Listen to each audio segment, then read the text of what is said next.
a Highland defender. Written by Barbara Baird and published by Starfall Publications. Save more with our offers and bundles on our website, starfallpublicationsbooks.com. Subscribe for more audiobooks. Enjoy. Chapter 1. Eamon Baird stood on the roof of his father and mother's home, his eyes focused on the horizon as a cool breeze came in from the north. The hairs on the back of his neck stood up as the chill licked at his skin, Eamon rubbing his 3 days' worth of stubble as he kept his gaze fixated on the horizon. 10 years had passed. 10 years since the attacks led by Sir Jessup and his army that nearly obliterated his entire clan. But Eamon was only a boy then, removed from the fight as his elders set about securing another victory, one that bought them time to live in relative peace. But, like all pacts that had been made, Eamon knew it was only a matter of time before the wrath of the Sassenach inevitably struck again, and he was no longer a boy, he was a man. A competent and headstrong warrior with his father's massive, sinewy build that struck fear into the hearts of those who did not know him. He had carried on the legacy of his clan's penchant for breeding the best warriors in all of the land, and now, here and now, Eamon was the official head of the clan's premier warriors known as the Bairdsmen. Many changes had taken place in the course of a decade, and Eamon, 22, appeared to be in his 30s from the amount of fighting he had seen. It was nothing significant, just scuffles here and there with the Sassenach and fellow countrymen alike. But it was enough to have aged Eamon, and as he stood on his father's roof and recalled tales of the battle with Sir Jessup, he could not help but wonder when the time would come where he would be involved in a fight of that calibre. "Eamon!" a female voice called out from down below. Eamon walked over to the ladder that led to ground level and peeked over. His sister Rose staring up at him with a perplexed expression. "Aye," he said. "What are you doing up there?" Rose inquired. Eamon shrugged. "Just taking in the early morning sunrise, sister." "Ye will catch a cold." He waved her off. "I am fine. Dinny worry about me." Eamon could not help but note how much she had grown in the past few years as she did. They were no longer the children. They were the leaders of the clan. "Father wishes to speak to ye," Rose said. Eamon descended the ladder and met up with his sister. "Are ye sure ye are all right?" Rose asked. "Aye, I told you I am fine." "There is a look in your eyes. There is no look in me eyes." Rose laughed. "I ken ye well, brother.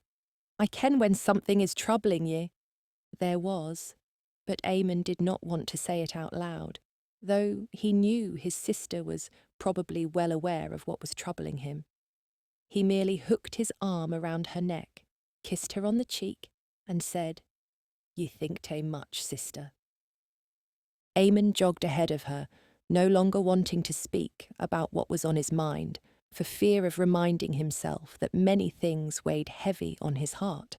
Instead, he raced ahead to the tavern, knowing full well where his father was and what he was up to. Finlay Baird was no longer the man he once was.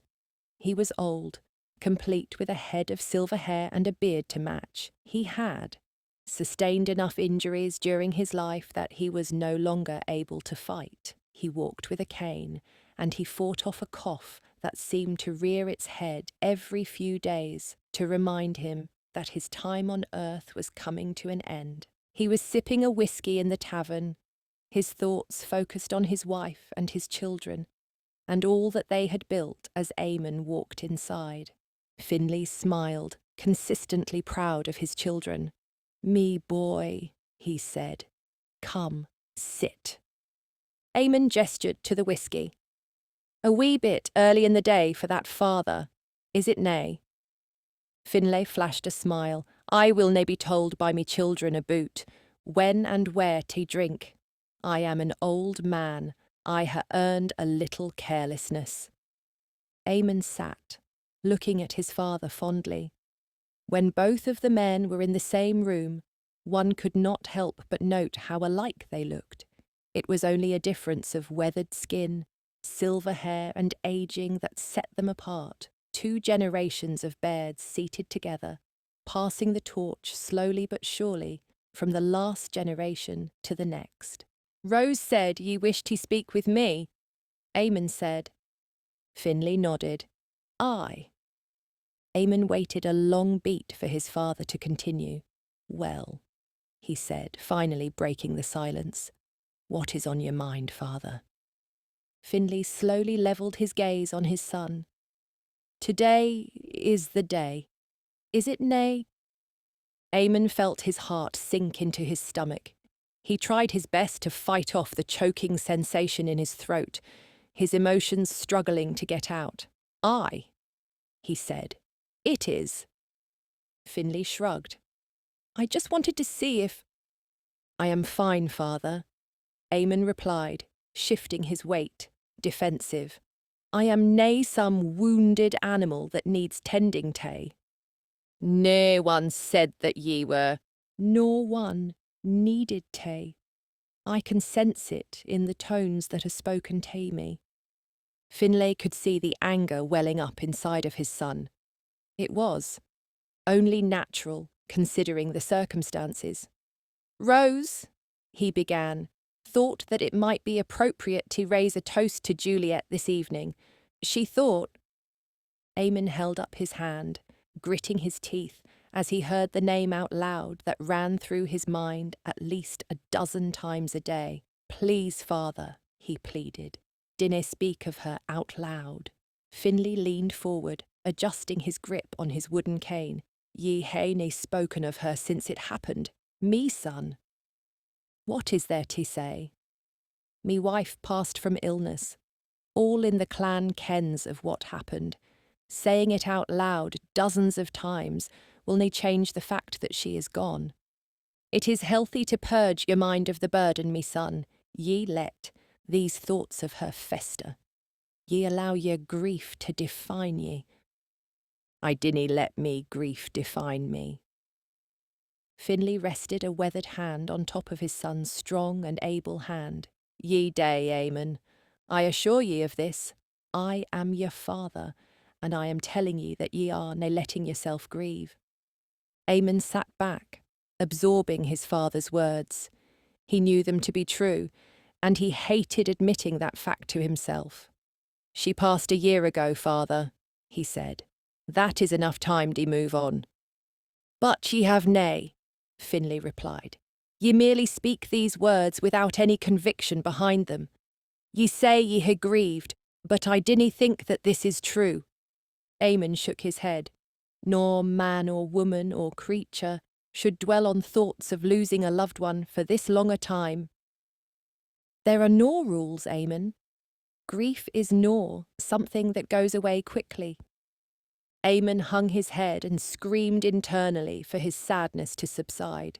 For a moment, he was vulnerable, his father's words cutting through him like a knife.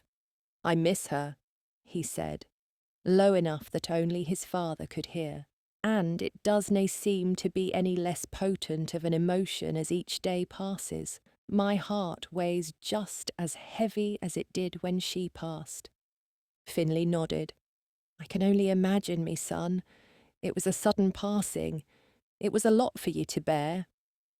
Eamon sighed, his memories depleting him of energy as he sat back. "We are all lost so much," he said. "Yeah, me, Gavina, every person here. It does nae seem that one day passes without someone we love being lost to the abyss." Finlay nodded, completely empathetic with his son. "I ken, Eamon," he said. "Believe me, I ken." Eamon opened his mouth to say something else, but he was cut short when the loud and terrified shrieking of a woman was heard from the other end of the village. Finlay and Eamon hustled outside of the tavern, their eyes scanning for the source of the noise. "Over there!" a voice cried out. "There! Over there!" Eamon diverted his gaze to a woman who had been in the midst of tending to a garden, her finger crooked toward the west, as a single rider on horseback, clad in grey garb, mounted a horse and began riding away from the village.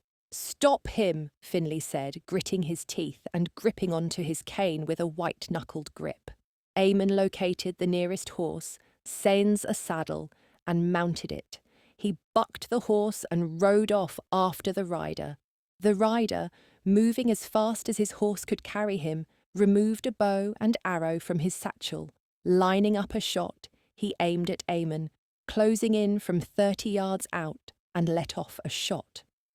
Eamon, spotting the bow being lined up, ducked to his left and narrowly missed being impaled as he closed in on the rider. The rider, cursing at his miss, kicked his heels into the side of the horse and continued his ride. He headed for the foliage in front of him, dense and stretching on for a significant number of miles. Eamon, hot on the rider's heels, cursed once he realized he had no weapons on him. He trailed the rider as they zigzagged their way through the trees, the rider competent in his stride and keeping Eamon on his toes. Eamon pursued the rider for a half-mile, unable to close in on him, and then a thought popped up into his brain. He broke right, disappearing from the rider's rear as the sound of his horse's hoof beats slowly faded. The rider, casting a look over his shoulder, smiled with satisfaction, certain that he had lost the Highlander. He continued to ride as fast and as hard as he could, making his way toward the designated rallying point that his leader had given him.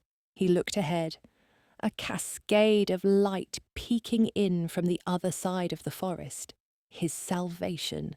The rider pushed and pushed and pushed, confident that he was on the cusp of making his escape. As he attempted to push through and out of the forest, he felt the weight of the horse of the Highlander pursuing him, slamming into his side and knocking him clear off his mount. Eamon, having successfully flanked the rider, also fell from his horse. The two men laid on the ground for a moment, the wind knocked out of them as they struggled to stand. The rider stood first, slowly unsheathing his sword as Eamon found his footing. Eamon knew he had no time to waste. He charged. He tackled the rider to the ground, the two men tumbling over each other and struggling to get the advantage. It wasn't long until Eamon knocked the sword from the rider's grip, leaving him no choice but to fight with bare hands. Eamon punched the rider punched Eamon. A few more kicks and blows were exchanged, one of which knocked Eamon dizzy. The rider took the opportunity to put Eamon into a headlock, preparing to break his neck as Eamon began to see dark spots around his vision. Eamon felt things slowly turn to black, his hands groping along the ground for anything that could assist him. His fingertips then grazed a rock, his palm quickly suctioning up against the rock before he picked it up, swung it back, and slammed it into the rider's skull. The rider fell instantly, the rock having cracked open his skull in a fatal blow that killed him right away. Eamon stood back, catching his breath as he stared at the sprawled-out corpse. Moments later, two of the other Baird's men arrived on horseback and quickly dismounted. "Eamon!" the one called Sean said. "Are ye all right?" Eamon opened his mouth to reply as he looked at the grey garb on the fallen rider and the flaming cross stitched in red on his tunic. He gasped, having heard of these colours and insignia before. Eamon moved closer to the rider, examining his garb from head to toe to confirm what he already knew. "We mayst get back to the village," he said. "Something foreboding is playing out before us." Chapter 2.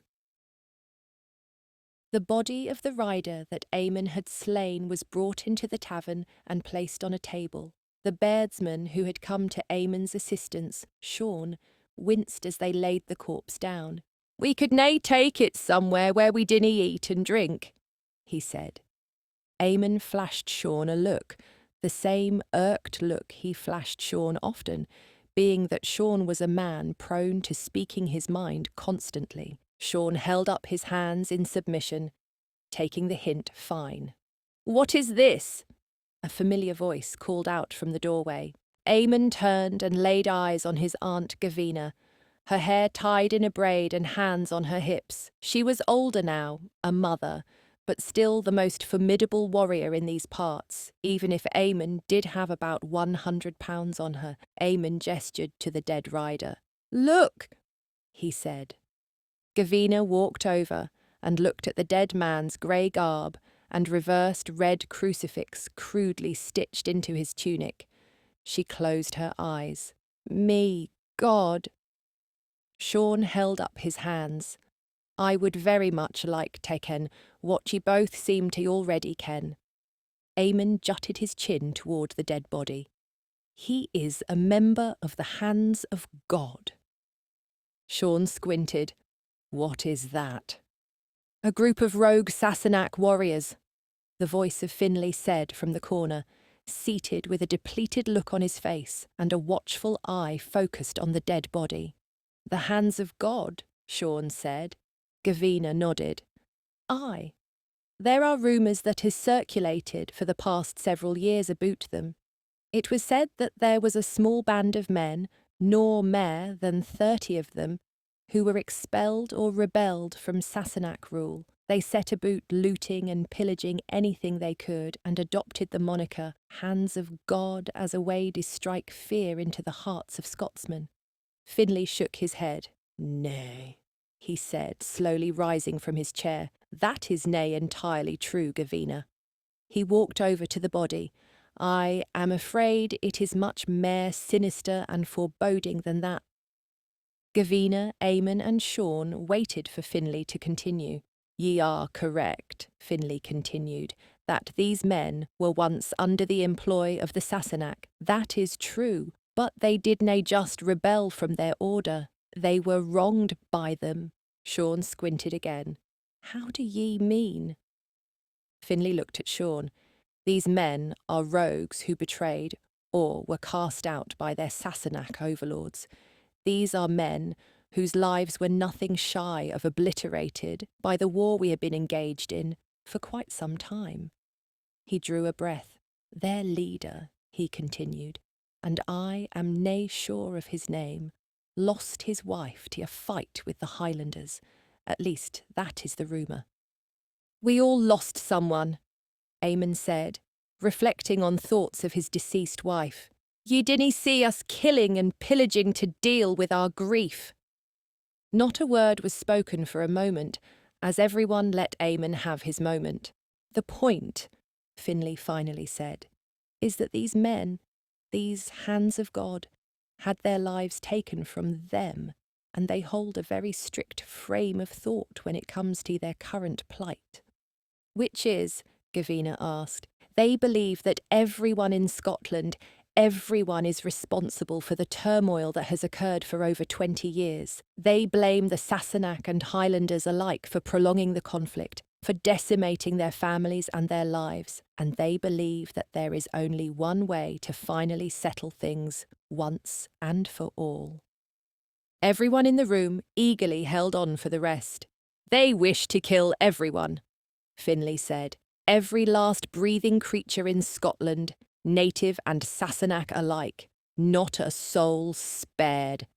A tenseness collected around the room.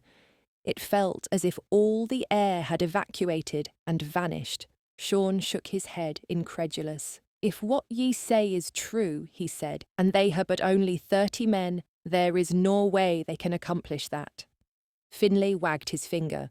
"I would nae be so sure of that. These men are no ordinary group of warriors. They are trained in the art of surprise attack. They attack under the cover of darkness like spectres rather than men." Finlay leaned on his cane as he recalled a particular story and sighed. "As I said," he continued, "I ken of only the rumours of these men that had been proven to be true, one of which occurred but 5 years ago. I received word of this from the McManus clan." Everyone once again waited for Finlay to muster the strength to continue. "There was a village," Finlay said. It laid some distance from here. It was obliterated overnight. 100 people, all of them killed silently in the night. Men, women, children, everyone. The McManus clan found them. They had arrived in an attempt to trade goods. They discovered what remained of the village. It was nae much. All in the room were holding their breath.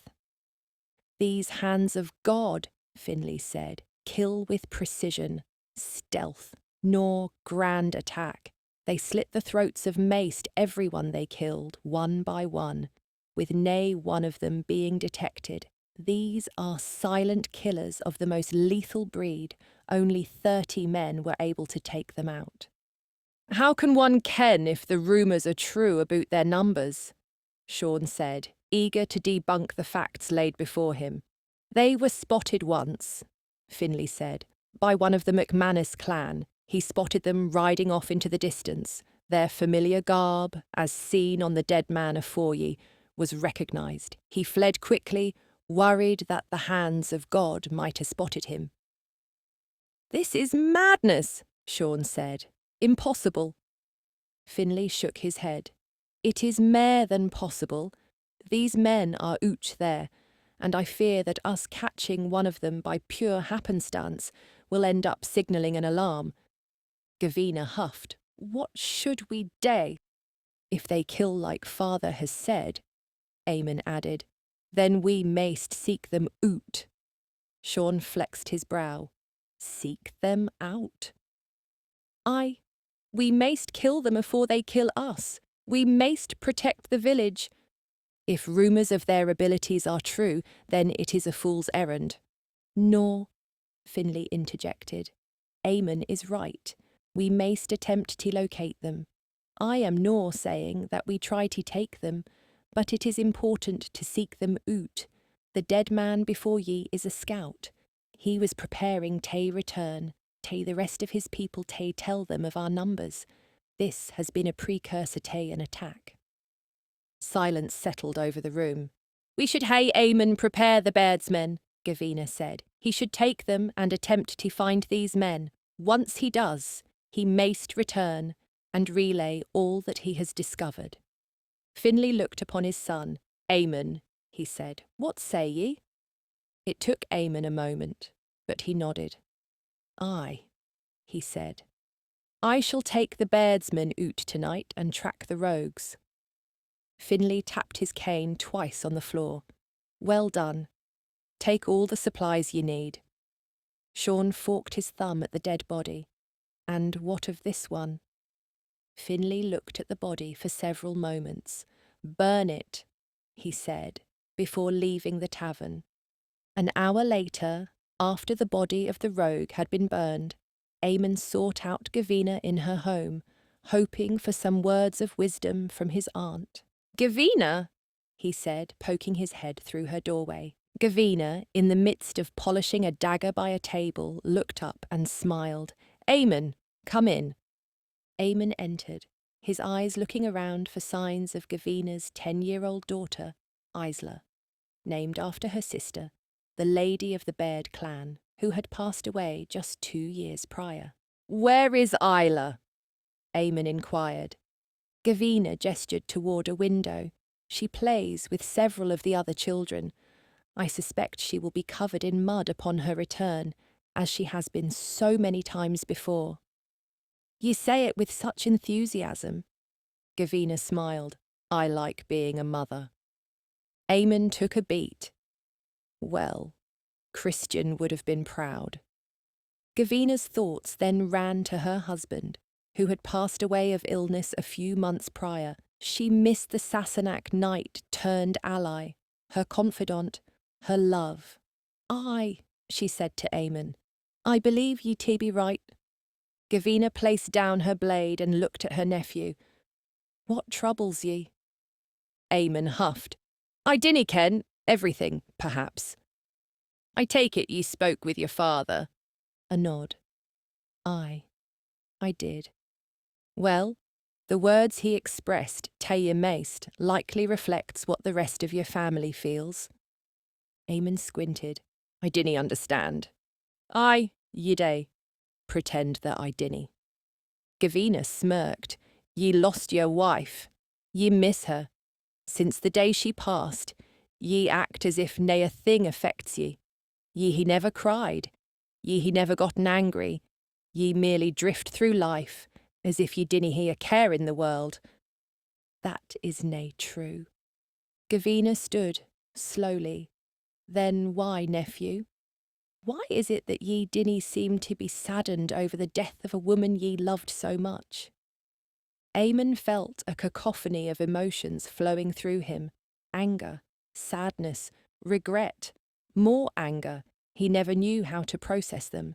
Any time he thought on his wife, that was how he felt. I feel nae a thing, Eamon said to his aunt. I feel so many things, but it is as if I cannae act on them. I cannae cry or yell or express myself. It is as if I am numb. Gavina nodded, empathizing with her nephew more than he could ever know. I ken, she said. It is something that takes time. Eamon sat down across from Gavina and sighed. It scares me. I worry that I might become crazed in due time, that how I feel will finally boil over until I ignite. Gavina reached out, resting her hand on top of Eamon's. Dinny think that. That is nae how a Baird functions. I am just scared, Gavina. I am scared and saddened, and it does nae gae away. Gavina felt overwhelmed by Eamon's sadness, practically secreting from his pores and causing her to dwell on feelings she shared with him due to the death of her loved one. With nothing else left for her to say, she merely reached over and gave her nephew a reassuring hug. For the first time in a long time, Eamon, holding on to his aunt's embrace, felt like he did when he was all of 10 years of age. That evening, as the sun settled in the west and painted the sky hues of orange and pink, Eamon and 10 other men, dressed all in black with burly frames and lethal glints in their eyes to match, set out to find the hands of God. Eamon, mounted on his horse in front of the men known as the Bairdsmen, took one last look around at his small army and nodded approvingly. He then raised his hand, pointed it to the north, and ordered his men to ride. The Bairdsmen rode off into the north, Eamon leading the charge and doing his best not to dwell on the emotions still running rampant through his mind. He was heartbroken, he knew thus, but he worried, like he told his Aunt Gavina, that the time would soon come when he would do something in response, once those emotions finally came screaming out of him. Chapter 3. Agatha Pickering was always complimented for her beauty. Words like lovely, charming, and exquisite had been poured over her nearly her entire life. It was not that Agatha was immune to compliments, but she had been judged solely on her stunning and aquiline looks her entire life, and most that met her assumed, due to her beauty, that she didn't have the mind to match. But Agatha did, many, many times over. Agatha had always dreamed of being a person of medicine, of learning more about the human body and becoming a healer back in her home of England. But that was not how the world worked, and Agatha was forced to flee the country after her mother passed away. Agatha sought employment wherever she could, drifting from one place to the next, before finding herself stuck in the employ of a Highland lord by the name of Sir Ian. Sir Ian was cordial at first, but as Agatha continued to work for him, she found that he was much more lecherous and vile with his intentions. Agatha, standing and looking out the window in her master's bedroom, sighed away those thoughts, like she did so many mornings before. It just was what it was. Agatha!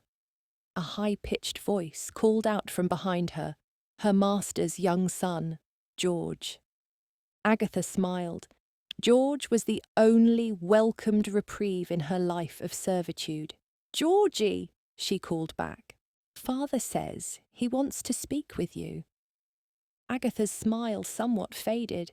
She held on to a shred of it for the boy's sake. "Thank you, Georgie. Tell him I am on my way." George flashed a smile and quickly hurried out of the room. Agatha stood there, shaking her head for a moment, before she placed down the broom that she had been using to sweep the floor and moved her way downstairs to the kitchen. Sitting on a stool and gorging himself with food was Lord Ian, her master, overweight, and sporting a knack for making odd grunts and groans to assist him in coping with his poor digestion. "Me dear," Lord Ian greeted as she entered, "this chicken tastes undercooked." Agatha wanted so desperately to roll her eyes, but she didn't.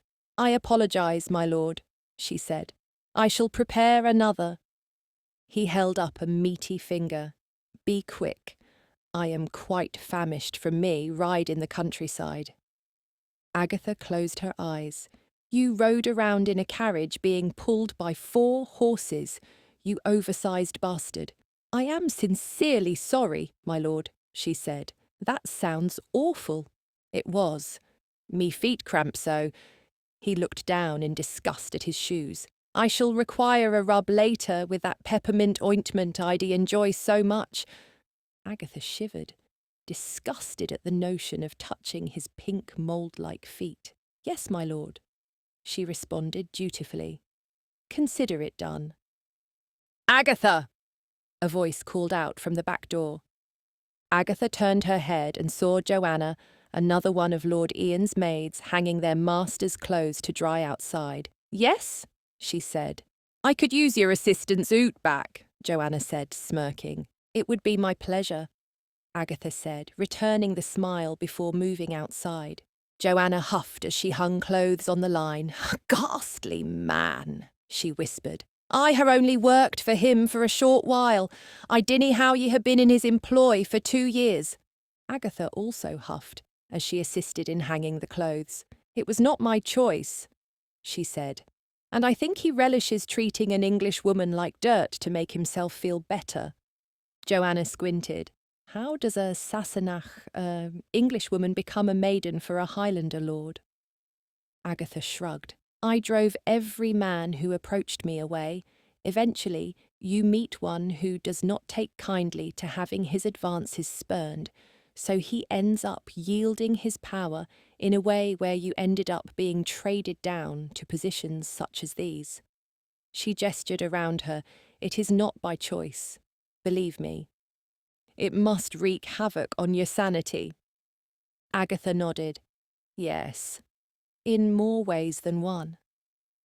They continued tending to the laundry for a few moments, saying nothing as the chirping of a bird from not far away filled the void. "I always wonder," Agatha said, finally breaking the silence, "what my fate will be if I do not leave this place." "Can ye?" Joanna inquired. "I want to, but Lord Ian will not let me go willingly. I fear he will merely trade me at some point to another lord. Or worse." Joanna shook her head.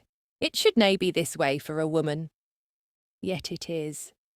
Perhaps," Joanna lowered her voice, "perhaps ye should.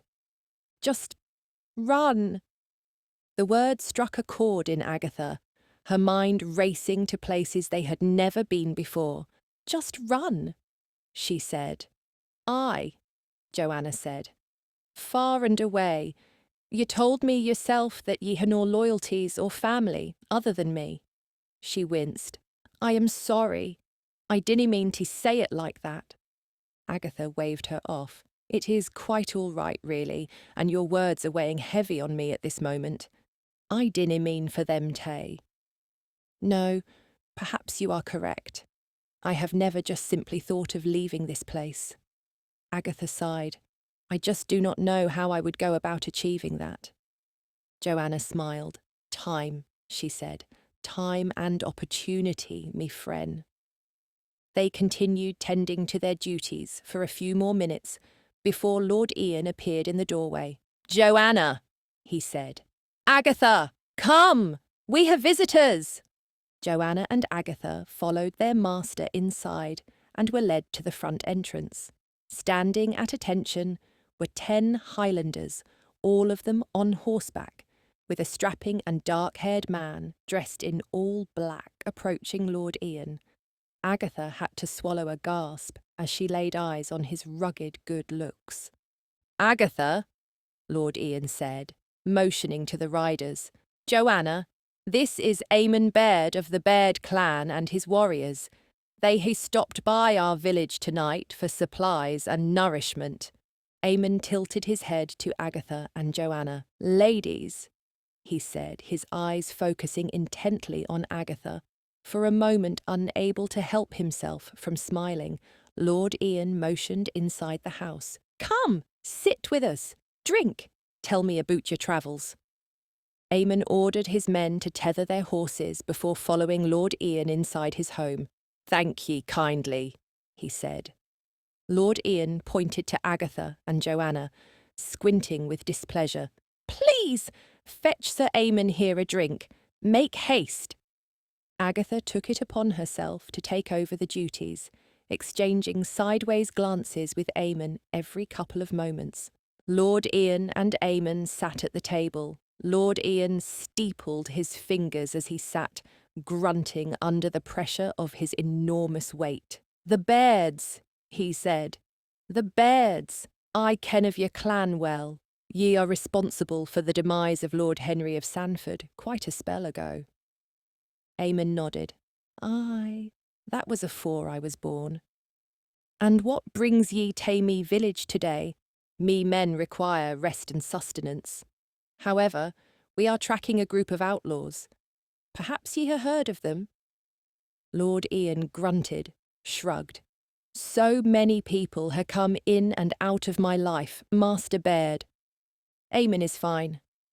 "Aye, Eamon.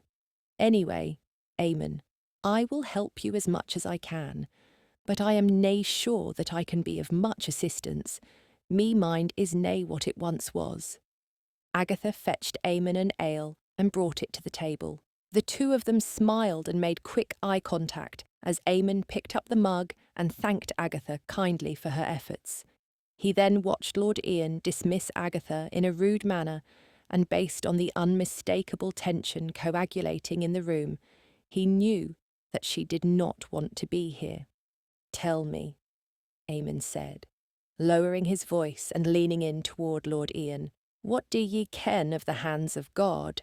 Lord Ian's face turned pale. He cleared his throat, struggling for a moment to find the words. I, he stammered. "I ken of a little.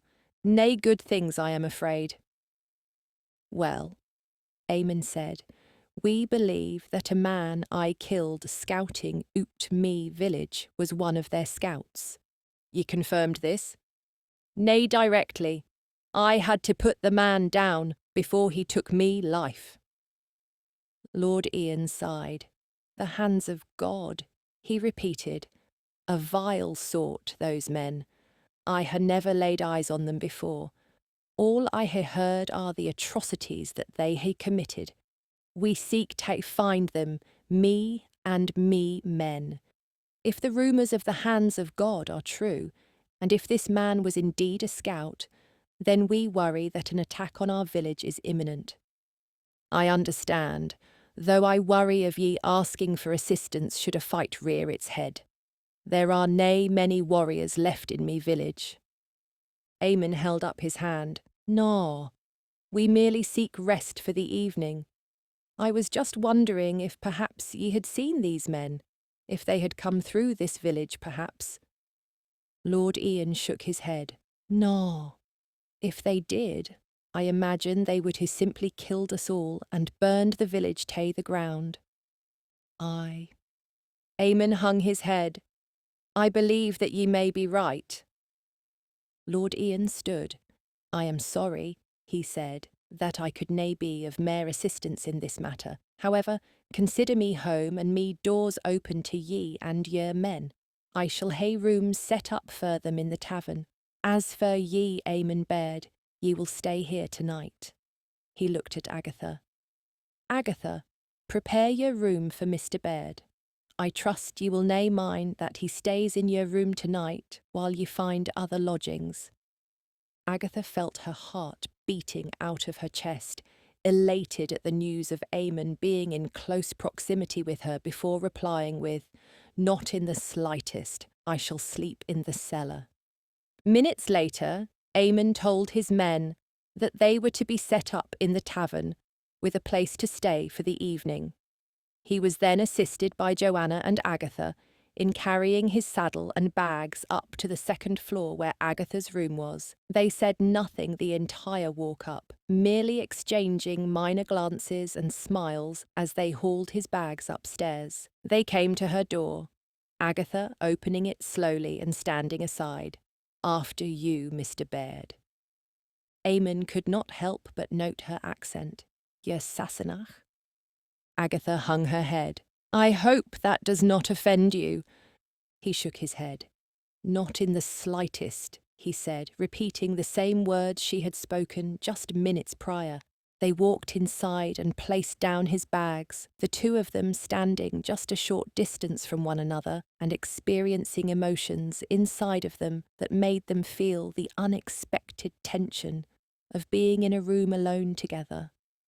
Eventually, Agatha broke the silence. "I will fetch you some supper, if you'd like." Eamon nodded. "That sounds splendid. Thank ye." "Anything in particular that you would like?" Eamon shrugged. "I am quite famished. Anything will be satisfactory." "Anything?" He nodded. Agatha drew a breath, worried that their conversation would quickly snowball into something more. "I will fetch you your supper," she said. "I shall return momentarily. After that, I will leave you to rest." "Thank ye, Agatha," Eamon bid her as she left the room. Agatha couldn't help but release an anticipatory breath as she left the room, her heart fluttering and a hand to her chest as she thought of the charming and ruggedly good-looking Highlander. She liked him, a sense of nobility and strength attracting her to him. He was strong, capable, a man who could clearly prove his worth easily. But another thought also quickly crept up into her mind when she thought of him. Opportunity. She saw a chance to escape her life of servitude, someone to provide her the salvation she always sought after. Chapter 4. Rain poured in sheets down the side of the mountain, slamming against it with crashes of thunder that shook the rocky exterior. Inside a cave toward the central part of the mountain, on a steep incline that most men couldn't climb, 25 men dressed in grey tunics sat around a fire, the blaze causing shadows on their garb that made the flaming crucifix stitched into their clothing appear as if it was dancing. Seated a short distance away by his lonesome was a man with his head bowed, sitting cross-legged and staring at a small, leather-bound Bible with blood-spotted pages. The man, Simon, repeated the words he read silently without looking, a hand pressed to the page as he recited the silent verses from memory. After a few minutes, he finished, and he returned to the fire and sat beside his men. "I have spoken to God," his rich Sassenach voice said. "The time has come to finish our crusade." The knights around him said nothing, completely placid, void, and without any apparent emotion. They followed orders. They were motivated by their pain. The rest meant nothing more. Simon looked to one of his knights. "Where is Andrew?" he asked. The knight shook his head. "He was scouting the Baird's village," he said. "He was supposed to return several hours ago. He has not." Simon nodded. "What are the chances that he has been caught?" "Difficult to say. Andrew is a competent man, but the possibility exists." Simon took a moment. "It does not matter. Even if Andrew is still alive and interrogated, he will give them nothing. As I said, I have spoken to God.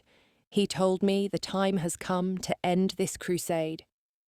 Simon stood, pacing around his men. They all followed him with a close eye, eagerly awaiting his orders. "These lands are ripe with sinners," Simon said.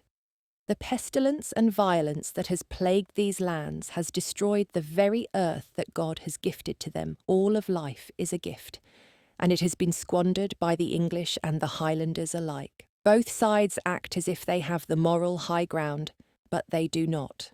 They hide behind the word of God, but never truly heed his words or his warnings. Life is sacred, one that is meant to be spent in servitude to the Lord, yet only the men I see seated before me have honoured that. Each of you has given over his life to serving a higher power." Simon took a moment to breathe. He kneeled, his gaze focused on the fire, his pupils glowing in the blaze. "These disgraced denizens we once fought for have lost their way. They have pillaged and destroyed these very lands that God gifted them, and through their actions they have forced the Highlanders to adopt violent and savage lifestyles in order to survive. It is a cyclical behaviour that has developed into a disease, and we are the cure." Simon stood for a moment in silence. The crackling of the fire was the only thing filling the air in the cave for a good while. "As I said," Simon continued, "the time has come to bring forth the final purging of these lands. It has been a tumultuous journey, but we have identified the location of every English stronghold and Highlander village in these lands. We shall destroy all of them, every last living soul in this land, until it is cleansed of this sickness. A new dawn shall arise, and the Scottish Highlands will find itself at peace for the first time in ages. This is God's will, and we are his dutiful servants that will carry out his plan, with a vengeance so swift and unforgiving that every man, woman, and child on this earth will recognise his might and his will." Nods were exchanged. Silent prayers were offered up to God. "Now," Simon said, hands on his hips, "we must discuss what has happened to Andrew." A knight shrugged. "We have no idea of his whereabouts. It is quite possible that the Bairds have taken him hostage." "There is no worry," another knight said. "Andrew, like us all, would die before giving us up." "Regardless," Simon said, "it forces us into a position to strike much quicker than anticipated. Do we start with the Bairds? Should we kill them first?" Simon shook his head. "Number. We must take down each clan and English stronghold according to the plan we have set. We cannot deviate. The only way we will succeed is if we adhere to what God has told us to do.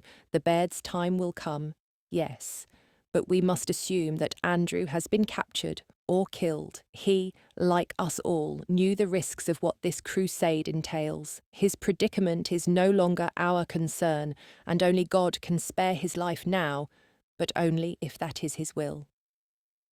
Simon walked around the fire and came to the entrance of the cave, staring out at the expanse of the Highlands. "Can you feel it?"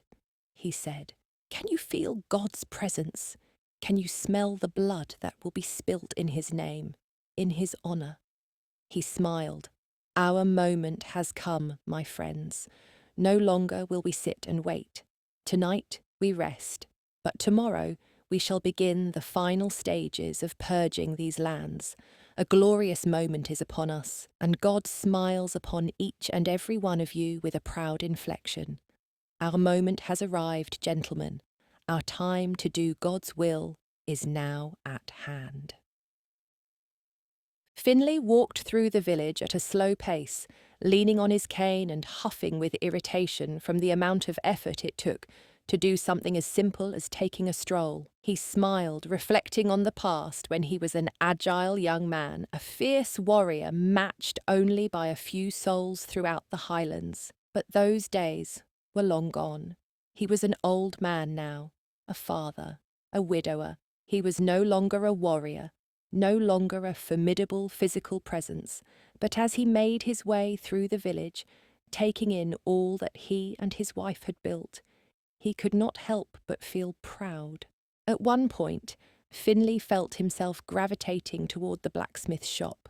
The owner and blacksmith Thomas was hard at work forging a piece of chainmail as he drew in a deep breath filled with the sweet-scented optimism that tended to lace the early morning air. "Working hard?" Finlay asked Thomas. Thomas looked up and smiled. "No." Finlay moved toward a bench adjacent to Thomas and slowly slipped down. He groaned, sighing after he did so as he felt his bones creak. "Nay, the man ye once were, eh?" Thomas said. Finlay shrugged. "The passing of time, it happens to us all. It is the strength of the spirit that counts. I ha' ken men and women who ha' lived long lives with ailments far worse than ye. It is the accumulation of all the battles I have fought, me dear Thomas. It has finally taken its toll. I would be lying if I said I dinna miss the days of charging into battle on horseback." Thomas laughed as he examined his progress on the chainmail. "Ye actually relish wartime, Finlay." "I am hearing that correctly." Finlay waved the comment off, squinted. No, that is nae what I mean. I suppose I am just saying that I miss me agility. I miss many things, quite frankly. Such as—" Finlay smiled. "Me wife, Isla. Some days it feels as though she has just passed. It aches me heart. I wonder how long it will be this way." Thomas sighed, his own memories of love and loss pouring into his mind. He approached Finlay and sat down on the bench next to him. "It will nae ever pass, Finlay. Ever." Finlay hung his head, digging the tip of his cane into the ground. Sometimes I question this life and all that it entails. I find myself on mair than one occasion telling me children that all bad things shall pass, that heartache and pain are only temporary, that they make ye stronger." "Ye speak the truth." Finlay shook his head. "I find myself having a hard time accepting that notion, as of late." "It happens to us all." "It happens the frequently, Thomas. I have promised so many people, including myself, that one day the pain and hardships would pass, that me clan, me family, and me children would be able to live in peace." He sighed. "It seems that notion is only sustained for so long before something terrible strikes." Thomas said nothing as Finlay stood and began pacing in a circle. "I dinna," Finlay said. "I dinna ken how much a man can take afore he finally breaks." Thomas stood and walked up behind Finlay. "There is no other option, Finlay. Life is a struggle. It is nae meant to be easy. Ye ken as well as any of us that it is the fight that builds character, that makes us stronger." Finlay turned on his heel, fire in his eyes. "I want peace, Thomas. I want me children and their children and their children's children to live free of all the struggles I and me clan ha' gone through. We ha' seen nothing but war, nothing but turmoil, and this scout that entered our village the other day is yet another reminder that another fight is on the horizon." Thomas nodded, jutted his chin. "Then we will fight, as we always hae. We will repel whoever comes into our village, as we ha' done time and time again. We are the Baird clan. We ha' survived this long, and I am inclined to believe that we will continue to do so." Finlay felt himself on the verge of tears, shaking his head and wishing that his wife was by his side to offer him comfort. "A leader does nae break down as I am right noo," he said. "This is nae how I should be composing myself." Thomas huffed. "That is a complete lie, Finlay." "Why do ye say that?" "Because ye are human. That is why. To pretend like ye dinna feel and hurt and think like the rest of us is simply untrue. Those who dinna take the time to think aboot what pains them is something that a man of, let's say, Lord Henry's calibre tends to exude. Those are the madmen. The men without a soul or conscience." Memories of the strife that came about 20 years prior flooded Finlay's mind. He recalled the late Lord Henry's wrath and all of the destruction it had entailed, yet another reminder of the perpetual struggles that he seemed to have fought all his life. "I," Finlay said, "I am nay Lord Torstein. He is an honourable man. He helped us fight for many years." Thomas smiled. "Nay," he replied, "ye are nay, and that is a good thing. And dinna think for a moment that questioning life and God and everything else makes ye weak. Ye are nay weak." He gestured around. "Ye are the leader of the Bairds. Ye brought us tae this place, ye and your wife Isla. Ye gave us hope, and ye hae fought every day to preserve it. Ye are a leader, Finlay Baird, and I am proud to call ye me friend." Finlay turned around. Thomas extended his hand as tears came into his eyes, proud tears. Finlay scooped up Thomas's hand, shook it, and said, "Thank ye, me friend. Ye words encourage me." "Always," Thomas said as he broke the embrace. "And there is also one other bit of comfort I can offer ye in these trying times." Thomas went behind his workbench, reached into a drawer, and produced a bottle of whisky. Finlay smiled when he saw the copper liquor and moved toward Thomas to partake in a much-needed moment of alleviation. Chapter 5.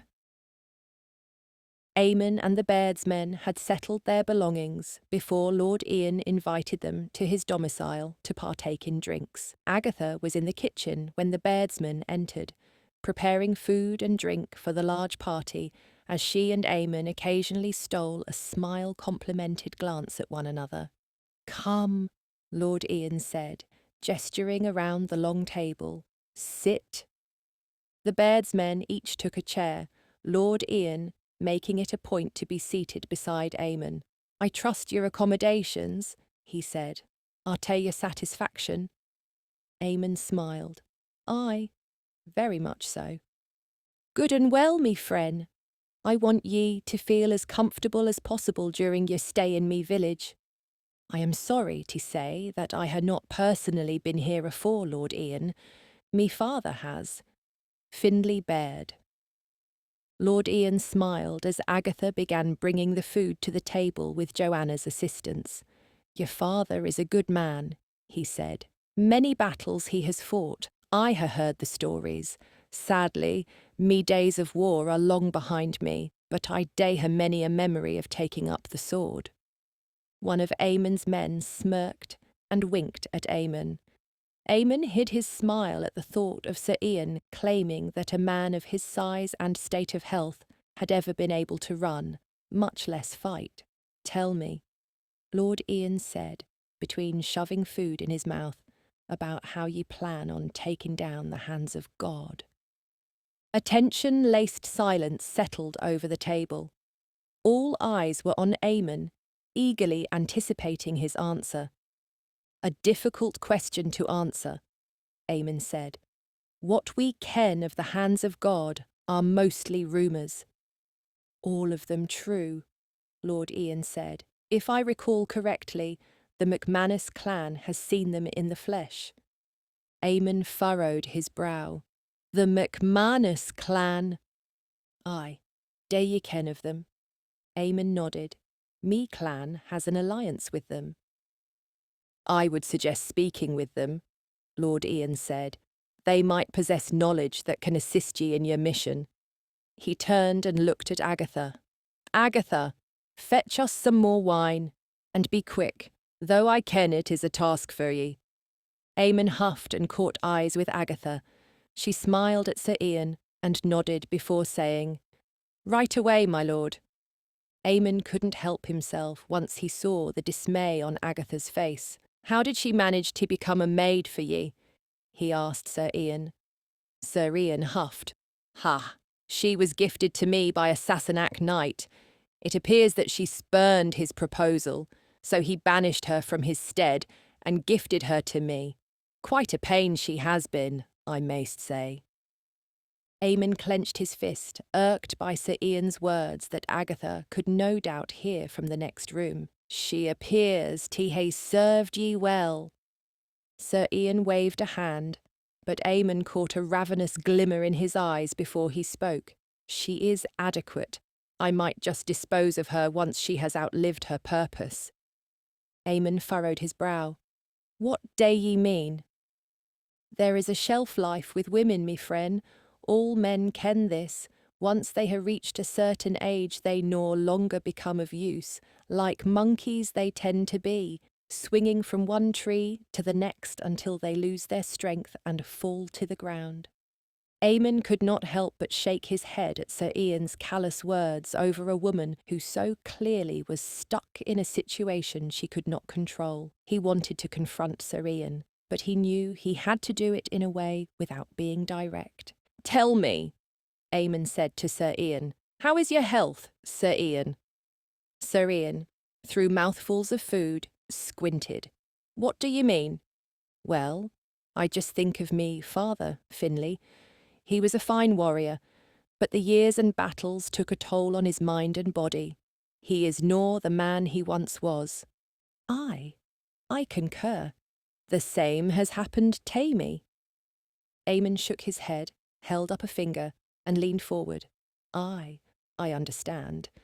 But even though me father is nor the man he once was, he still, well, how should I put it, manages to keep himself in significant shape despite his age. I am just wondering why the same has nae worked for ye."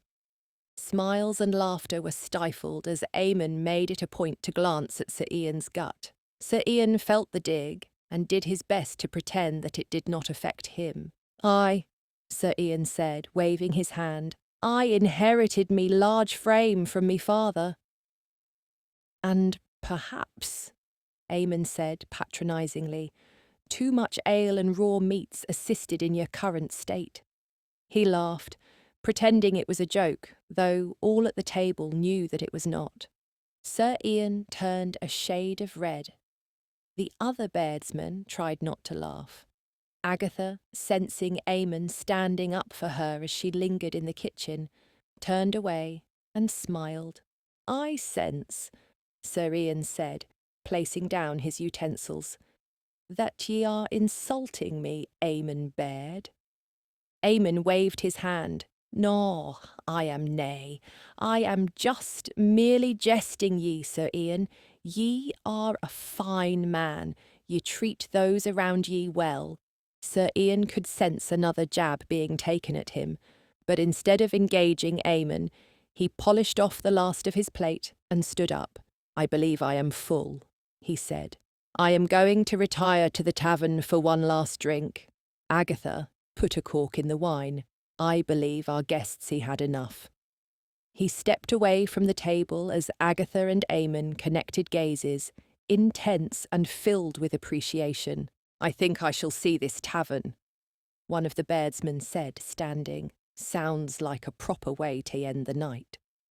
Several Bairdsmen joined him as Eamon moved toward Agatha.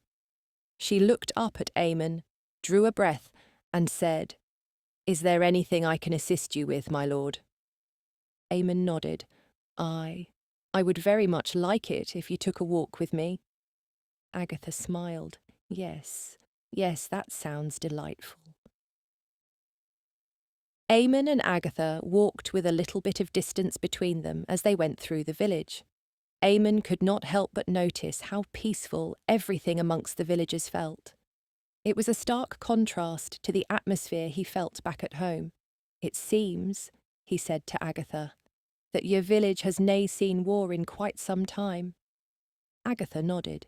"Yes. Sir Ian has forged many alliances with other clans and the Sassenach. He established certain rules of trade that maintains the peace." Agatha huffed. "Are you married, Eamon Baird?" Eamon smiled. "No, ma'am. I am nae." She smiled.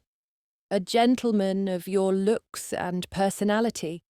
I find that hard to believe." Eamon felt his memories creeping back into the front of his mind. It was hard to suppress them, but he always tried to press them as deep down as he could. He opened his mouth to answer, but no words came out. "Something troubles you," Agatha said. Eamon shrugged. I think tay much. We all do. It is the curse of being alive. Eamon laughed.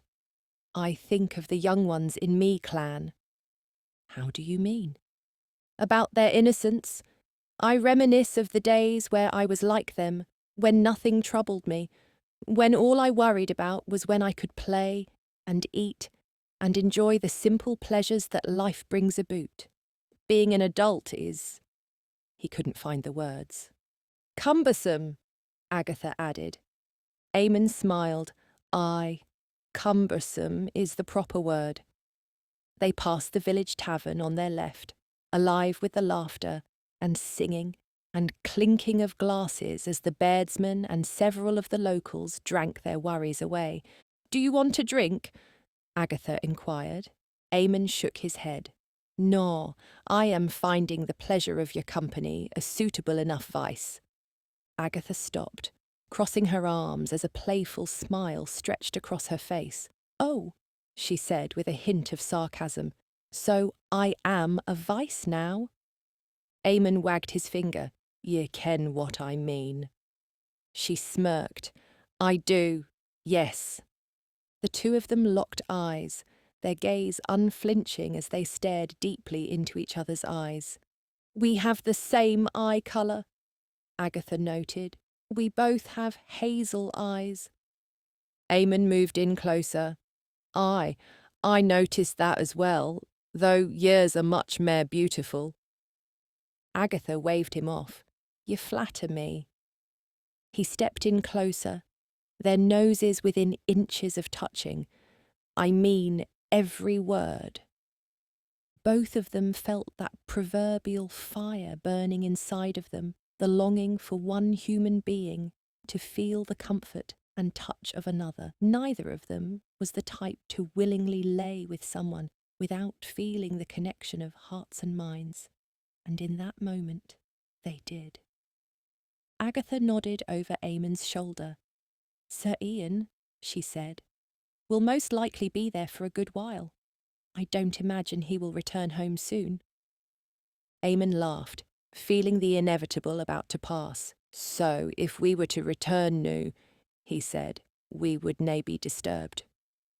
Agatha slowly reached out and rested her palm on Eamon's chest. We would not. No. Neither of them said anything for a good while. 5 minutes later, they were back in Sir Ian's domicile and inside Agatha's room as she locked the door behind them. Eamon and Agatha began kissing, slowly at first, but picking up quickly in rhythm as the excitement of two individuals exploring the other's body overcame them. Agatha then began reaching down toward Eamon's waist and removing his belt. As Agatha began pulling off Eamon's lower garb, Eamon slowly pulled down her blouse and began kissing her neckline, the sweet aroma that she emitted intoxicating him more than any ale or liquor he had consumed in his life. And then Eamon stopped, thoughts of his late wife flooding his mind. He felt as if he was betraying her, as if he was somehow tainting her memory. Stop, Eamon said. Agatha held her hands up in surrender, her eyes wide as she backed away a few inches from his face. I'm sorry, she said. Did I do something wrong? Eamon turned away, his heart racing, angered at himself, but knowing that he was simply intoxicated by the woman in front of him. He couldn't help himself, but he was still angered nonetheless. I canny, Eamon said. I canny day this. I want this, Agatha said. I do. Eamon nodded. But I simply canny. It is hard to explain. They waited in silence for several moments, Agatha feeling awkward as Eamon's breathing filled the air around them. Is it me? She asked. Do I make you uncomfortable? Eamon shook his head. No, quite the opposite. He looked into her eyes. It is hard to explain. She breathed. Should I go? Eamon slowly reached over and rested his hands on top of hers. Nay, Stay with me. Let us lay here for a while. Is that all right? Agatha nodded, nuzzling up to Eamon and holding him tight. She could feel his heart racing within his chest, his internal conflict boiling over inside of him. There was clearly turmoil brewing inside of him. There was an edge to Eamon that Agatha could not quite put her finger on, but she trusted him and was undoubtedly starting to feel something for him. She could sense his pain, his dismay, and wished that she could do something to alleviate it for him as they held each other and slowly drifted off to sleep. Chapter 6. Far away from the chamber that Agatha and Eamon were currently sharing, Simon and the members of the Hands of God were perched on a hill overlooking a small Highland clan. It was a small group of people, about 40 in total, set up in a temporary encampment nestled in the middle of a ravine. It was surrounded on all sides by steep inclines that their leader felt would properly conceal them from view or any kind of incoming attack. But he was sorely mistaken. Simon breathed slow, counting the numbers of the men, women, and children in the clan as they gathered around a campfire and set about stretching and yawning and moving toward their tents. Simon turned to one of his men. They are about to settle for the night. We shall wait until they are in a slumber. The man nodded. What of the women? Simon shook his head.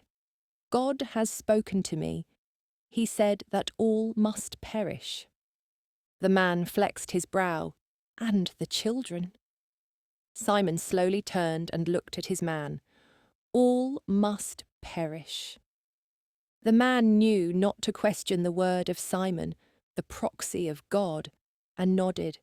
Yes, Simon, I understand. The Hands of God waited for an hour for the Highlanders to fall into slumber.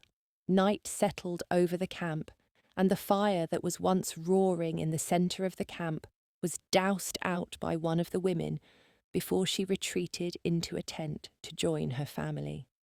Simon, one of the Hands of God whispered, they have 2 guards posted up on either side. Simon squinted to get a better look and saw 2 men, both of them weary and nodding off, standing guard on either side of the village. Go, he whispered to the man. Take someone with you. Dispatch them. Send us the signal when you have finished. The man nodded, recruited one of his fellow Hands of God, and slowly descended into the camp with no sounds being made. The 2 guards standing watch in the camp from 50 yards apart kept watchful eyes on their surroundings. The one on the right at one point heard the hoot of an owl not far off in the distance. He turned his head to get a better look, and as he squinted to find the source of the noise, his world went suddenly black. The guard would never know before he passed into the unknown that a member of the Hands of God had quickly and painlessly buried a dagger into the back of his neck, killing him instantly. The guard on the left heard the noise and turned to look, but another one of the Hands of God dispatched of him with the same move and with the same speed. With both of the guards now dead, the 2 assassins then held a lit torch to signal Simon and the others that the time had come to attack. Descending on the village with not a sound being made, Simon and the Hands of God slipped into the camp like a river of grey and red. Only the sounds of nighttime animals could be heard as they broke off into 2s, each pair of men standing in a crouch outside the tents and waiting for Simon to give the order. Simon waited, taking a quick glance around to make sure that no prying eyes were watching and no stragglers were wandering around the camp. Drawing a deep breath, Simon removed a curved dagger with a Bible scripture forged into the steel, nodded, and ordered his men to attack. It was swift. Without noise, none of the Highlanders in the village knew what had happened. Several awoke from their slumber upon feeling the intrusion of someone in their tent, but they were quickly dispatched with swift slices of blades and daggers that cut through them with precision and ease. All 40 of the villagers, men, women, and children, were murdered silently in the night. save for one man, the leader of the clan. Simon made it a point to pinpoint the man during their surveying of the encampment, and once all the members of the clan were disposed of, Simon ordered the leader to be brought before him. The leader, a ginger-haired gentleman, was thrown onto his knees as he took a look around at the dead members of his clan. The shock was so potent that he couldn't mutter a word, and nothing but tears streamed down his face as Simon stood before him. Flanked on all sides by the hands of God, Simon surveyed the damage as his men wiped the blood from their weapons and stood at attention. The leader of the clan looked up at Simon with nothing but sheer terror in his eyes, shaking all the way to his bones as he held up his hands pleadingly and said, "Mercy, please, show mercy." Simon got down on one knee, face to face now with the clan leader. He rested his palm gently against the leader's cheek, shaking his head and offering up the subtlest of wry smiles. "This is mercy," Simon said. "We are here to purge you and your countrymen from the lives you lead. The time of the Highlanders and the Sassenach have come to an end. My friend, this is mercy at its finest." The leader cried, shaking uncontrollably, as Simon once more took his dagger out of his sheath. "I offer you the chance to repent," Simon said. "Confess your sins to God. Join us. I will spare you your life if you do." The leader weighed his options carefully, once more looking around at the dead members of his clan as he made his decision. Eventually, he relented, nodding his head and saying to Simon, "I repent. Please, spare me. Spare me life." Simon looked into the leader's eyes deeply, examining his words with the utmost scrutiny. He then sighed, shaking his head as he raised his dagger and said, "Your words are not true. You do not seek salvation. You seek only to spare your life." The leader raised his hands in protest. "Please, no." Simon shook his head. "May God be with you, my friend." He bid the leader before he brought down the dagger in a swift and ruthless scythe. Finlay somewhat hobbled on his cane as he left his domicile. He could not sleep.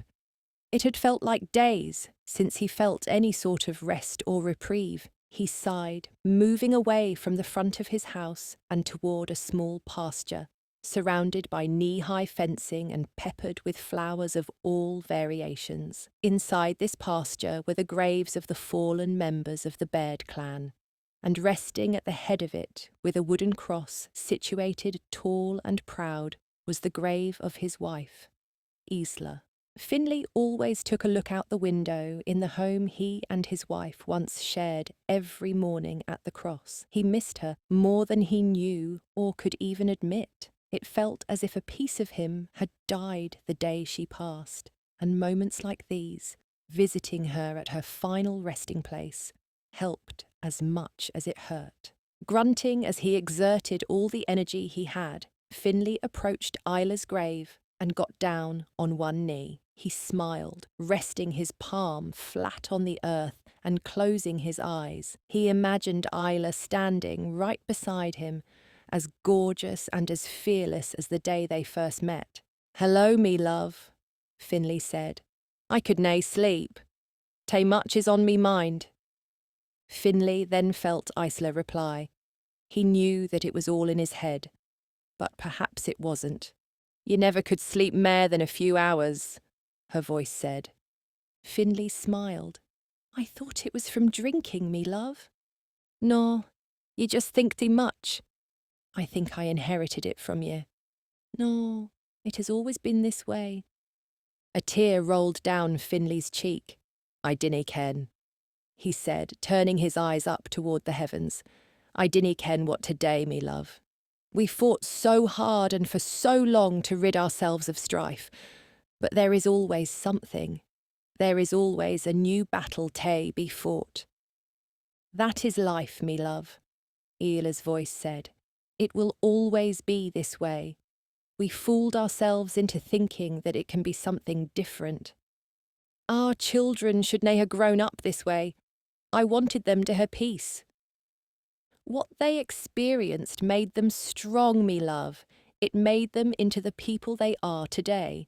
They are nae soft, they are strong. Ye and I ha' made them this way. Ye should be proud, me love. I ken that I am, and I am proud of ye too. Finlay felt a smile stretch across his face as a single tear slid down his cheek. He reached out and rested his palm on the cross in front of him, closing his eyes once more and pretending that he was delicately caressing his wife's cheek. I love ye, he bid to his departing wife, hoping that the voice he was hearing in his head was indeed from his long-lost love. I will always love ye. Father, a voice called out from behind him. Finlay turned and saw his daughter, Rose, cross-armed and rubbing her eyes from having just awakened. Rose, Finlay said as he grunted and stood on his cane for balance. What are you doing up? The hour is late. Rose nodded. I could say the same, father. I saw ye through me window. Are ye all right? Finlay nodded as he took another look back at Isla's grave. I am just visiting your mother. I day that on occasion. Rose walked toward her father. Aye, she replied. I day the same sometimes. It makes me feel like she is still here. It does, aye.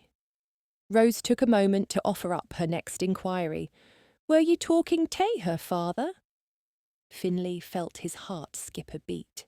Aye, he replied. I was... Ye mayst think I am crazy for doing so. Rose shook her head. Of course nay, father. She laughed. I had done the same on many occasions. Finlay turned to his daughter and smiled. Really? She nodded. Mair than once. Sometimes. She smiled. Sometimes I feel like she speaks to me. Finlay flexed his brow, excited to know that he was not the only one who felt the same. Aye, he said with enthusiasm. It just happened a moment ago. I could hear her voice. She was, well, she spoke to me like she always did. With encouragement. And love. And laughter. Another tear rolled down Finlay's cheek. Even in death, he said, your mother still comforts me. Rose joined in, shedding a tear. Same with me, father.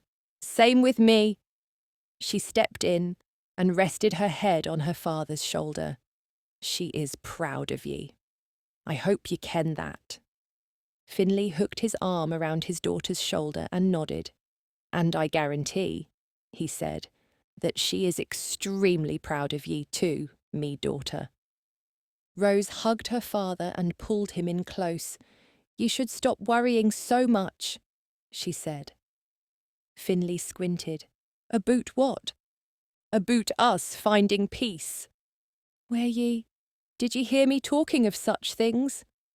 Rose shook her head. No. But I can tell. And ye have always spoken of such things. All is well, father. I am happy. I promise ye that. And that is all that matters. Finlay hugged his daughter tight. Neither said a word as they stood at the foot of Isla's grave. After a moment, Finlay turned his head up to the heavens, smiled, and thanked his wife for sending him the perfect messenger angel at just the right time. Chapter 7.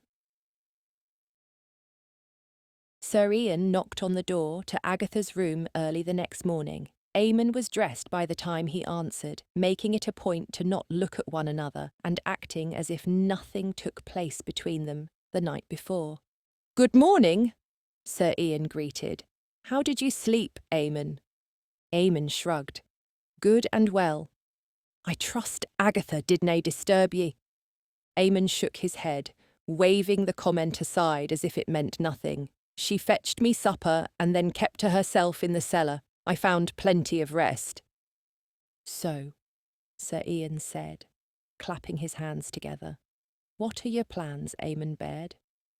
I believe it is time for me and me men to disperse, Eamon said. We hae quite a ride ahead of us. Where do ye plan on heading? To see the McManus clan.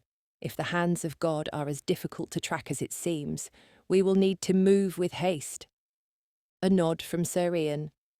I shall give ye supplies for your journey, about 2 days' worth. I hope that will suffice. A nod from Eamon. Aye, that should serve us well, and I thank ye for your hospitality. Sir Ian bowed. It is me pleasure. He pointed to Agatha, waiting a few feet away, a glint of hatred in his eye. And ye, I want you to clean the stables. The horses he left quite a mess from Eamon and his men last night. He laughed, moving away from the door and heading back downstairs. Eamon turned and looked at Agatha. A look of complete and utter defeat washed across her as she moved to the window and looked out longingly into the horizon. I cannot do it any more, Agatha whispered. This man will work me until I die, Eamon. I cannot. Agatha began to weep. Eamon moved in and grabbed her gently by the shoulders. Dinna think such things, he said. Agatha shook her head and looked into Eamon's eyes. You don't understand. He is ruthless. He is unkind. He wants vile things from me, and when I refuse, he punishes me by making me do all these terrible tasks. He will not let me be at peace, and he will not let me leave this place. Then I shall return. I shall locate the hands of God, dispose of them, and come back to free ye. Agatha wiped the tears from her eyes. It will be too late by then, she said. Who knows how long it will take for you on your crusade? I fear I will be well and gone by the time it happens. Eamon sighed, caressing Agatha's cheek and burying her face into his chest. What can I do? He said. What can I do to take this burden away from ye? Agatha drew a deep breath and thought back to something she was told the day before. Let me run away, she said. Let me go with you. Eamon's heart began racing faster than the steed he had ridden into the village. Run away? With me? Agatha nodded. I cannot stay here a minute longer. I need to be free. Take me with you. If you feel for me as I feel for you, then the thought has undoubtedly crossed your mind as well. Eamon took a step back. What ye are asking will bring about a wave of consequences. Then so be it. The consequences I would face staying here makes the troubles of leaving with you pale in comparison. Eamon began pacing as he seriously considered Agatha's words. He didn't want to say that he had feelings for her. He was much too fragile from losing his last love to admit such a thing. But he would be lying to himself if he said that he didn't feel something for her. Some kind of yearning. If I do this, Eamon said, there will be consequences, nay only from Sir Ian, but from me own clan as well. Agatha took a step forward, looking at Eamon as if he were her only salvation, which he indeed was. Please, she pleaded, do not leave me here. Take me with you. I will face the damages that will occur standing alongside you. Please, Eamon Baird, please rescue me from this plight. Eamon looked at Agatha for a long moment. He knew he had already made his decision. It was just a matter of taking a deep breath, nodding, and admitting out loud that he would take her with him. The Baird's men were gathered in the centre of Sir Ian's village an hour later. The villagers assisted in loading them with fresh supplies as Eamon walked up to Sir Ian and made a last-minute request. Sir Ian, Eamon said, I ask one final thing of ye. Sir Ian held out his pink and meaty hands. Anything! Whatever ye need! I require a wagon, Eamon said, for the supplies. I fear that our horses will be too weighed down from the load. Sir Ian stroked his beard, squinting as he thought about it. "I hae a wagon," he said, "but it is only one of 3 in me possession." "I would be willing to pay ye for it." Sir Ian squinted. "Really? How much?" Eamon produced a small leather bag filled with coins and held it up. "This much," he said, "and believe me, it is mair than enough." Sir Ian took the bag, opened it, and looked inside at the gold coins. He smiled, more than willing to give Eamon the wagon that he needed. "It is done," he said, turning to one of his men. "Yeah, fetch one of the wagons from the stable, the best one."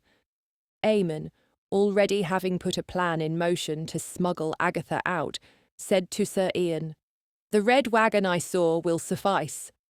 I can tend to bringing it forth myself." Sir Ian waved him off. "With what ye ha' paid, take it." He moved in and embraced Eamon. "Ye are a good man, Eamon Baird. I shall speak highly of ye to those who ask." Eamon, reeling from the sweaty stench that Sir Ian oozed, stood back and nodded. "Thank ye kindly, and I wish ye well in your plight." "Ye as well, Eamon Baird. Ye as well." Moments later, Eamon entered the stables with several of his men hauling in bags of supplies. The red wagon that Eamon had spoken of was in front of them, and as his men moved to load the supplies in back, he said, "I will tend to this. Gay and prepare the men to disembark." Lucas, one of the Bairdsmen, squinted and said, "Are ye sure?" "Aye," Eamon said. "We mayst move soon. I merely require a moment with me own thoughts." Not questioning their leader any further, the Bairdsmen dropped their bags and left the stable to tend to the other men.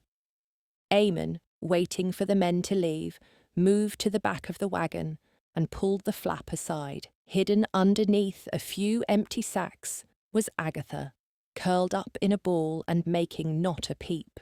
"Be silent," Eamon said. "We will be leaving soon." A tear rolled down Agatha's cheek. "Thank you," she said.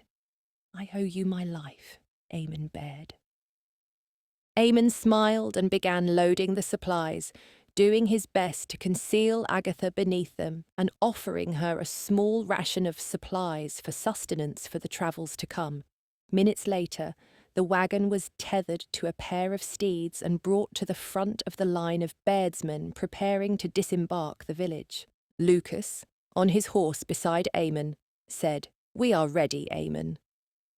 Eamon nodded. "Aye, let us finish this crusade." He turned and looked at Sir Ian. "Good luck to ye," he said. Sir Ian, still holding on to the bag of coins that Eamon gave him, waved him goodbye and turned back to his home. "Bairdsmen!" Eamon shouted at the top of his lungs. "We ride!" The Bairdsmen then disembarked from the village, riding in a single file line with the red wagon taking the lead. Minutes later, they disappeared over the horizon and left the village, with no one the wiser that Agatha Pickering had been smuggled out right under Sir Ian's nose. Sir Ian, seated in his kitchen, continued to count and recount the coins that Eamon had given him. One of his warriors, a man by the name of Sean, stood beside him with a smile stretching across his face. "Quite a payout that man gave ye," Sean said. "Aye," Sir Ian said with a laugh. "He paid well over what he should. What a fool!" He laughed some more, counting the coins over and over again. "Perhaps a drink is in order," Sean said. Sir Ian nodded. "Aye, I believe ye tay be right." He turned his head towards the ceiling. "Agatha!" he shouted. "We require a drink. Come down here." "No!" Silence held sway for several seconds. Not a peep was made. "Agatha!" Sir Ian shouted again, more agitated this time. "Come down here." "No!" Still the silence held sway. Angered, Sir Ian pushed out his chair and stood up. He turned to Sean. "Fetch that wench immediately," he said. Tell her she is in serious trouble. Sean nodded. Aye, sir. Right away. Sean then fled to the upstairs as Sir Ian set about thinking about all the things he could buy with his new wealth. Minutes later, Sean returned to the kitchen with haste. Sir, he said, I cannae find Agatha. Sir Ian turned around. What? I cannae find her, sir. Sir Ian pocketed his coins and moved upstairs with haste. He looked around Agatha's room, then the other, and finally screamed at the top of his lungs. Where is she? Sean shrugged. I dinna.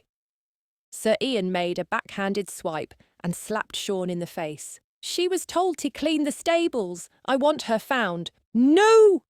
Sean quickly exited Sir Ian's home, recruiting 2 more men to assist him in the search for Agatha. They scoured the village, looking in every place high and low to find her.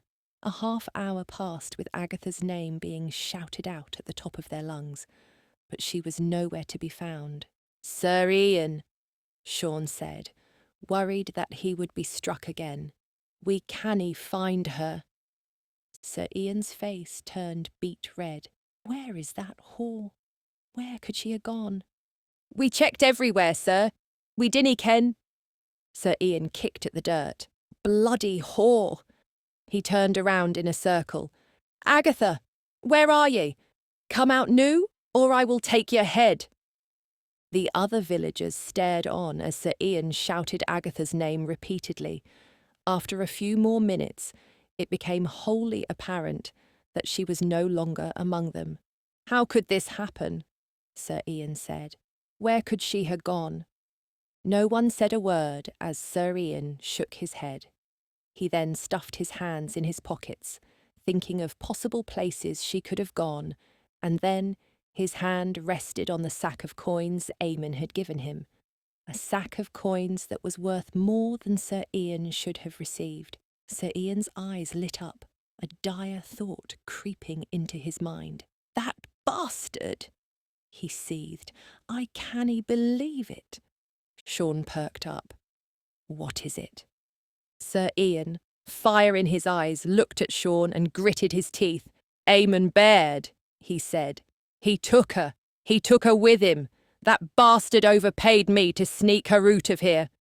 Sean and the other warriors exchanged looks as Sir Ian spit on the ground. What should we do, sir? Sir Ian crooked a finger. Mount all the men. Gae after the Bairdsmen. Find them. Find Agatha and bring her back to me. And what of the Bairdsmen? I am sure Eamon will protest. Sir Ian flashed a crooked smile. With an insane look in his eye, he said, Hunt them down. Do not take no for an answer. Leave no man who protests alive. Scan the QR code or click on the link in the description to read the full book. The full audiobook will be available on YouTube in a few days. What did you like the most? Comment below and share this video on your social media and with your friends. Watch one of the following videos. Subscribe to our channel, like this video, and hit the notification bell to not miss any new audiobooks. Thank you for watching.